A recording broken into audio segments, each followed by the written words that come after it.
one shot, this tunnel was collapsed. 15 seconds. Minute 15 seconds. So I just wanted to let you know that was from that other shot. That is amazing.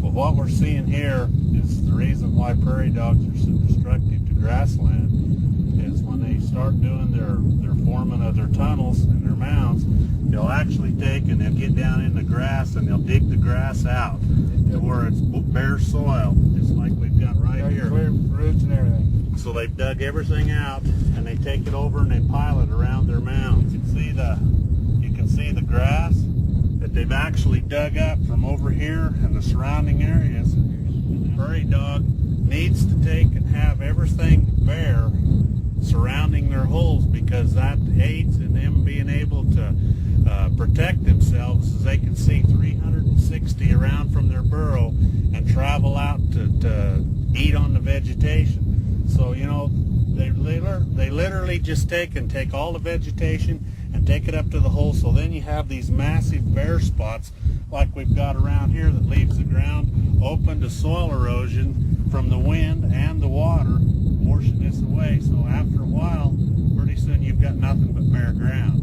So what we're going to do is we're going to take and we're going to implode this prairie dog mound and kind of show you how it works. And the first thing we do is we take and we lay a sandbag down over the top of the prairie dog mound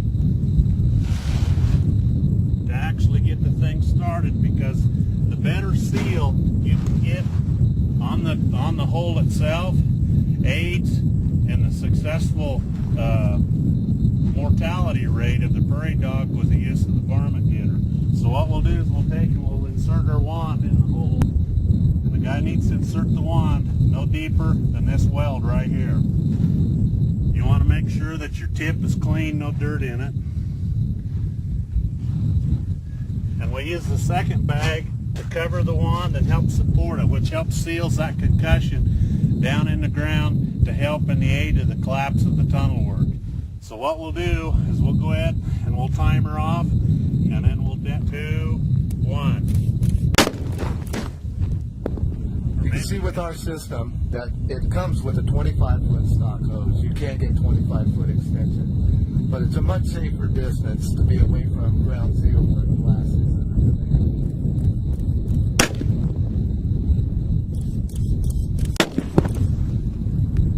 As you can see, by sandbagging it, you keep the concussion in the tunnel system, noise level down, saves on gas. It's just very beneficial to use sandbags. Yeah, backfill your tunnel. Even though we did collapse it, Marvin takes all that high soil and levels out the ground again, so he can reclaim his land.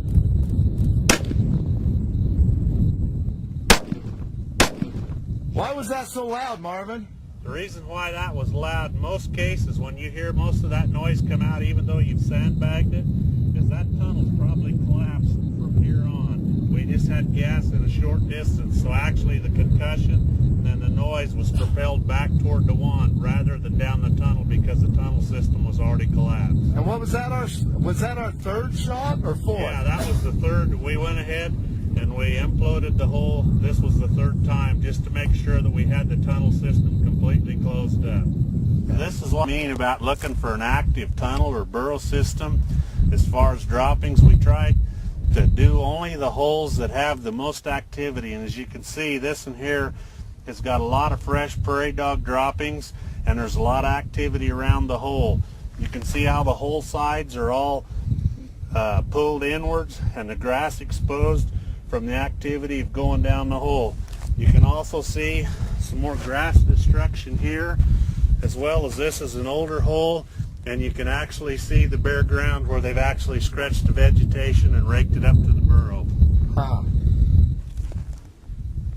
But around the burrowing owl hole, there would be feathers and different kinds of droppings. Right, and we'll find a hole here that's got an active burrowing owl in it, and I'll show you what to look for there, so that we're not disturbing the burrowing owl, or at least limiting the amount of activity around a burrowing owl hole. This is a classic example of a ground owl hole, and what we'll see is you'll see the feathers in the weeds. you'll see the droppings in the hole, and you also see we got vegetation around the hole.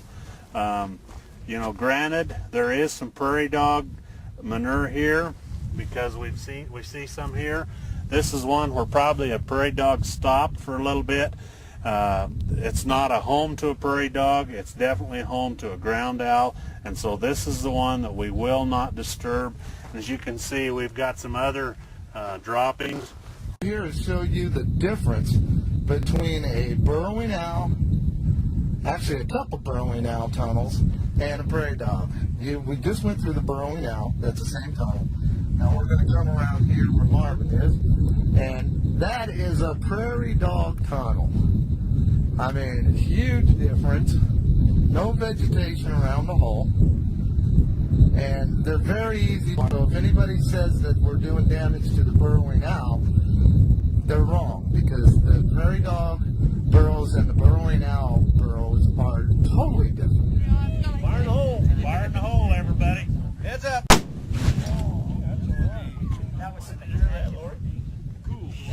Yeah, what we did is we put down approximately a minute and a half's worth of gas at a cost of roughly between 2 to 7 cents.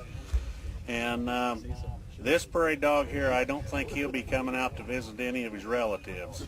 You know, it works really well. The reason that it works so well is because we sandbag around that hole and keep that concussion in the ground. So this actually takes and works as far as the control of the prairie dog by about 4 different ways. Number 1, by the concussion. Number 2, by the actual explosion going down the hole, snuffs out the oxygen that's available in the hole, as well as any residue that's in the ground. It will go ahead and ignite that if there's any oxygen left and further deplete the oxygen source.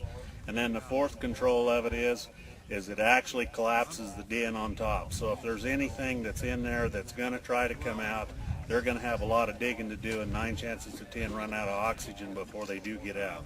Well, we got some more prairie dogs we want to hit.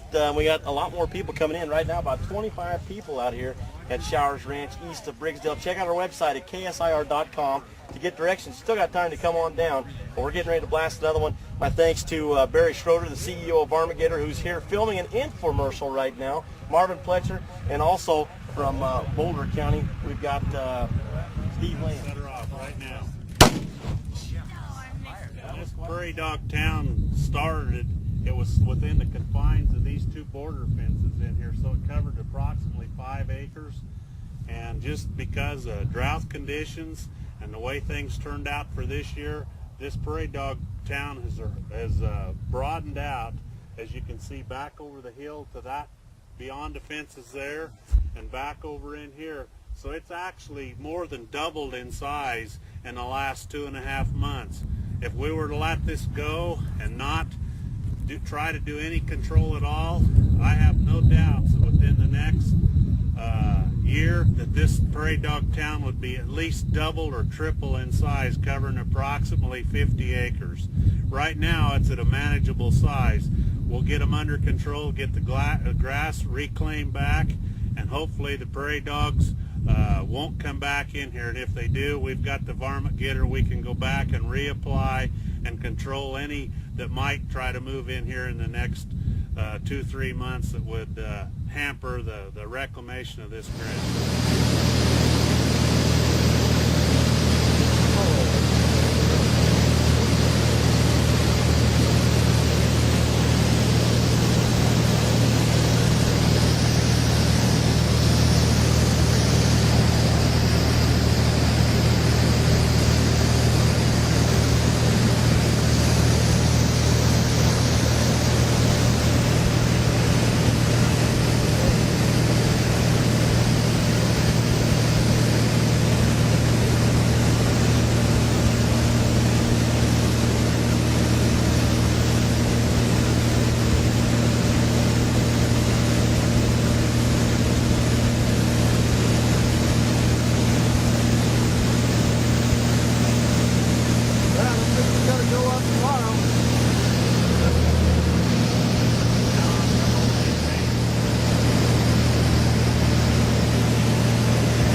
prairie dogs literally take over a farmer's ranch, this is the ill effects of too many prairie dogs. Most farmers and ranchers are literally driven to try to drink their troubles away, and this isn't the answer. Buy a varmint getter instead.